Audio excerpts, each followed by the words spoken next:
Et voilà, Pâques 2020 est déjà derrière nous. Le confinement est une réalité qui impacte tous les jours notre vie. Et je voudrais saluer particulièrement mes frères et sœurs qui sont au contact, plus que d'autres, de la réalité de cette épidémie. Que vraiment nous continuions à nous encourager, à nous soutenir, à prendre des nouvelles les uns des autres. Mais que cette résurrection du Fils de Dieu vienne raviver nos vies, nos espérances, notre foi, vienne nous réchauffer.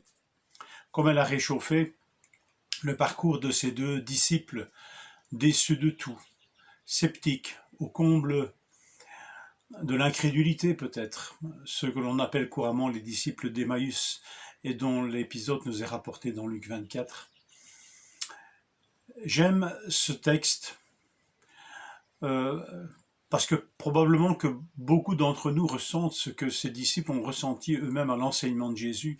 Ils sentirent que leur cœur se réchauffait lorsque Jésus leur expliquait les Écritures. Et quand nous lisons ce texte, nous avons l'impression que, peut-être plus à cet endroit qu'à d'autres, la parole nous rejoint, le Seigneur nous rejoint dans notre humanité, celle de croyants et en même temps traversée par tellement de pensées diverses. Alors ces disciples d'Emmaüs nous parlent droit au cœur, mais j'aimerais souligner la fin du récit.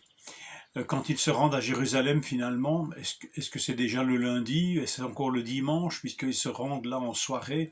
Ben voilà, vous savez que nos amis juifs à l'époque ne comptaient pas les jours exactement de la même manière que nous, et que le tomber du soleil, le coucher du soleil correspondait déjà au début de l'autre jour. Mais enfin, soit on est à l'orée ou à la lisière du dimanche et du lundi.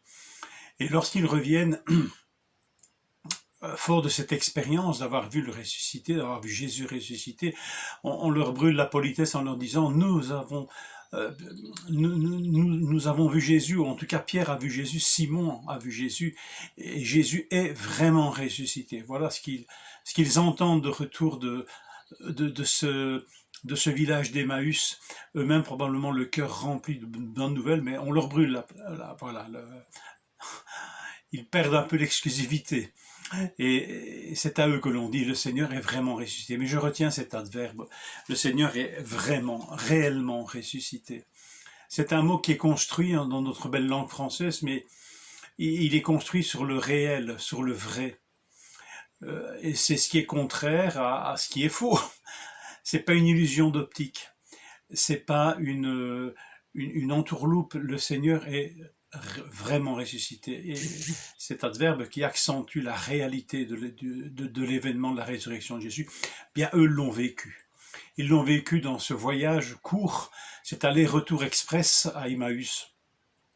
Bien sûr qu'ils étaient dans le doute, comme les autres. Bien sûr, ils avaient entendu parler du témoignage des femmes, mais.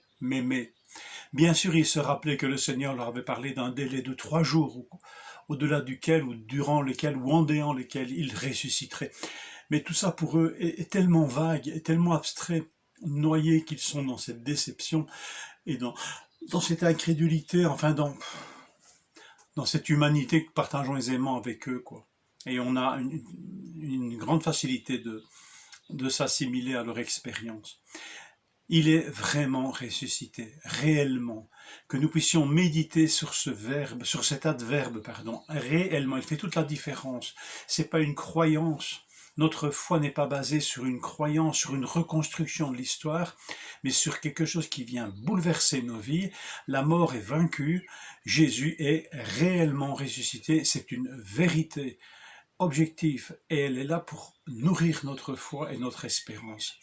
Et cet adverbe est touchant parce que nous le retrouvons quelquefois ailleurs dans l'Écriture, sur des choses qui nous concernent de très près.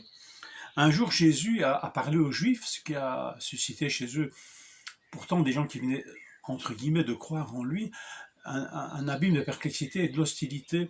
Jésus leur a dit ceci: « Si donc le Fils vous libère, vous serez vraiment et réellement libre. » Donc Jésus promet une vraie liberté, une liberté réelle, aussi réelle qu'est sa résurrection.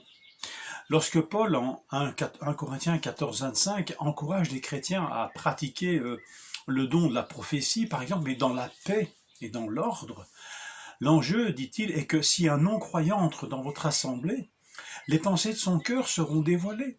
Tombant sur sa face, il reconnaîtra que le Seigneur est véritablement au milieu de vous. Est vraiment au milieu de vous. Alors ça nous ramène à la promesse que Jésus nous a faite, là où 2 ou 3 sont assemblés en mon nom, je suis au milieu d'eux. Et ce texte d'un Corinthiens 14 nous rappelle, je suis vraiment au milieu de vous. Alors voilà, mes frères, mes sœurs, pour connaître une vraie liberté, pour que le Seigneur se manifeste vraiment au milieu de nous, eh bien, cela est étroitement associé à ce que nous reconnaissions et réalisions que Jésus est vraiment ressuscité.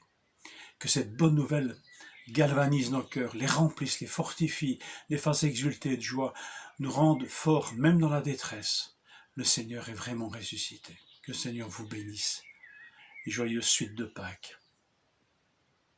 Amen.